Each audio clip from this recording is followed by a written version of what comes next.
दोस्तों, आज की इस वीडियो में हम बात करने वाले हैं स्टैंडर्ड 9 के फर्स्ट चैप्टर पार्ट 1 के टेक्स्ट बुक के फर्स्ट चैप्टर के जिसका नाम है सेट्स, उसके बारे में हम पढ़ेंगे। इस वीडियो में ये लेक्चर नंबर 1 होने वाला है।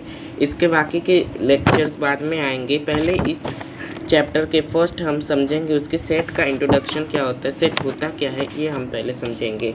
तो चलिए शुरू करते हैं।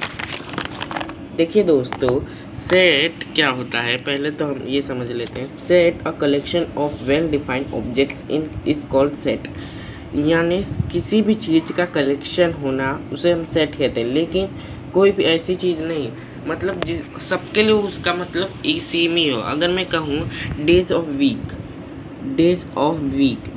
मतलब हफ्ते में कितने दिन होते हैं, उसका लिख के मेरे को उसका सेट दीजिए। तो मैं दूसरे आपको कहूँ तो आप संडे मंडे ट्यूसडे वही लिख कर दोगे। अगर मैं किसी थर्ड पर्सन को भी कहूँ तो वो भी वही करके मेरे को लिख कर देगा। तो वो क्या है, ये वेल डिफाइंड सेट है अच्छी तरीके से, तो जो सबको समझ में आए, कोई और मीनिंग ना निकले उसमें। मंथ्स इन अ ईयर, साल में जितने भी महीने होते हैं उसका सेट बना कर मुझे को दीजिए। तो वो भी क्या हुआ, एक सेट ही हुआ ना। मैं किसी को भी कहूँ, आपको भी कहूँ, तो आप भी उतना ही लिखोगे जितने महीने होते हैं एक साल में। ज़्यादा लिखोगे, कम लिखोगे नहीं। आप दूसरा कुछ लिखोगे नहीं, जो उतना है वही लिखोगे। फर्स्ट 10 काउंटिंग नंबर, अगर मैंने किसी को कहा कि 10 काउंटिंग मतलब पहले से लेके 10 तक काउंटिंग नंबर लिखिए, तो वो भी उतना ही लिखेगा, यानी वो भी एक सेट है। अब इतना तो बात हो गया सेट कौन से है, लेकिन कौन से सेट नहीं होते और जिन्हें हम नहीं कह सकते कि वो सेट है।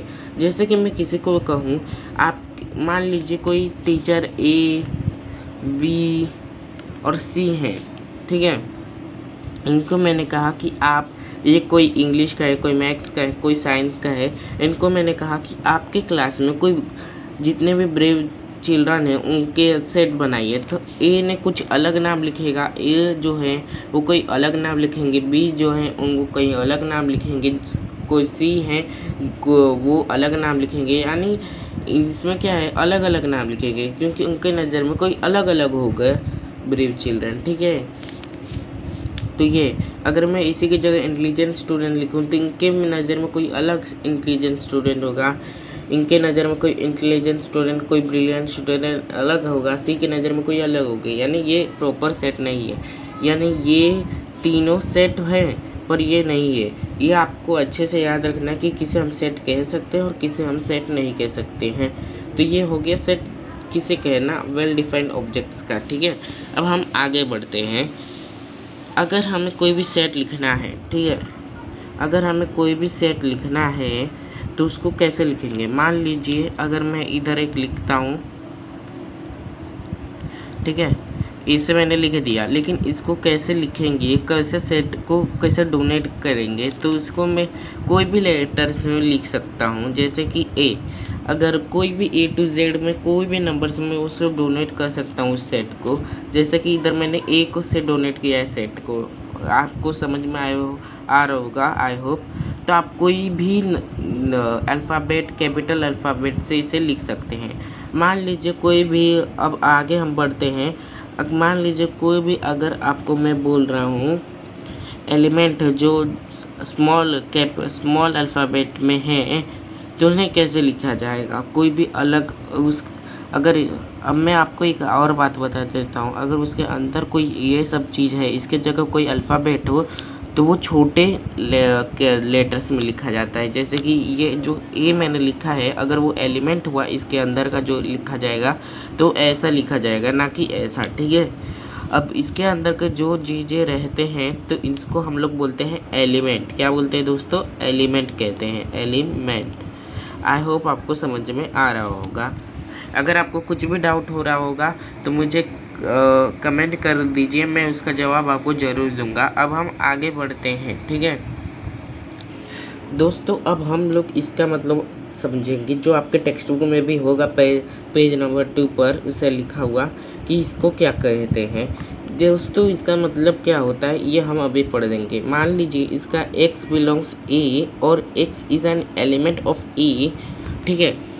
इसका मतलब होता है बिलोंग, यानी जैसे कि मैंने इधर एक सेट लिख के आपको बताया था कि इधर क्या है, तो अगर मेरे को इधर स्मॉल लेटर्स में लिखना है, अगर मैं इधर स्मॉल लेटर्स में लिखूँ इसे, देखिए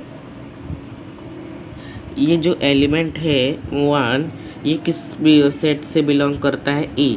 तो ऐसे लिख सकता हूँ ना मैं, E इक्वल टू ई, और क्या ऐसे लिखकर अब मैं कर सकता हूँ इसे 1 लिख देता हूँ। इसका मतलब होता है बिलोंग और इज एन एलिमेंट। इसको पढ़ने का 2 तरीके हैं, मैं दोनों तरीके आपको बता देता हूँ। x बिलोंग्स ए और x is an element of A. जैसे कि इसमें कौन सा एलिमेंट है ये आपको मैंने इधर लिख के भी बता दिया है।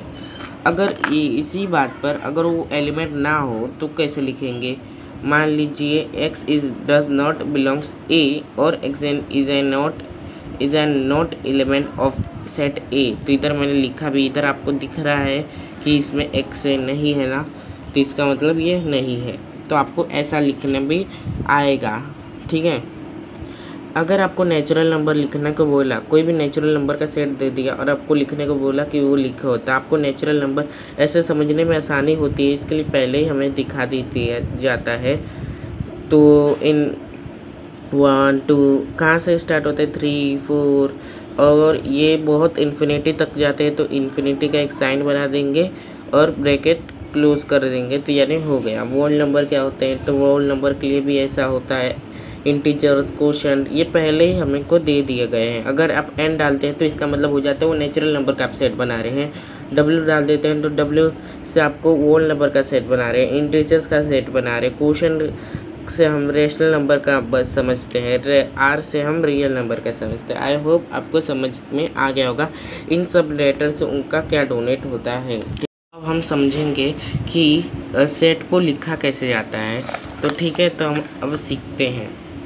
देखिए दोस्तों, सेट को लिखने के दो मेथड है। पहला है लिस्टिंग और रोस्टर फॉर्म जिसे कहते हैं, और एक होता है रूल मेथड, ठीक है। इसके 2 नाम हैं। आप मैंने इधर एक ही नाम लिखा है, जो अगर नहीं थी तो आप देख सकते हैं अपने टेक्स्ट बुक में।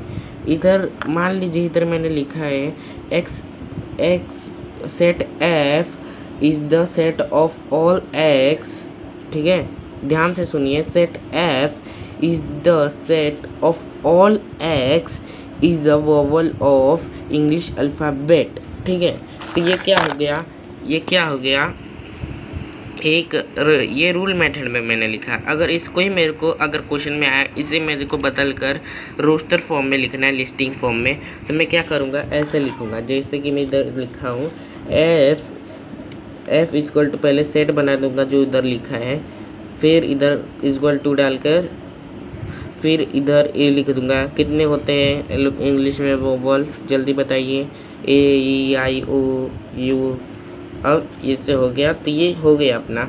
अगर मेरे को इसी को लिखना रहता रूल मेथड यानी उसमें, तो मैं ऐसा लिखता। तो आई होप आपको समझ में आ गया होगा कि रेट मेथड सेट को लिखा कैसे जाता है। तो आज हमारा ये पहला लेक्चर था, तो मैं ज़्यादा इसको लंबा नहीं करूँगा, बस इतना ही। और अगले लेक्चर में हम बात करेंगे प्रैक्टिस सेट 1.1 की सॉल्व करेंगे। इसमें आपको पूरा अच्छे से क्लियर हो जाएगा और आपको समझ में आ जाएगा। आई होप आपको ये वीडियो अच्छा लगा होगा। अगर आपको ये वीडियो अच्छा लगा तो लाइक करें, शेयर करें, सब्सक्राइब करें मेरे चैनल को।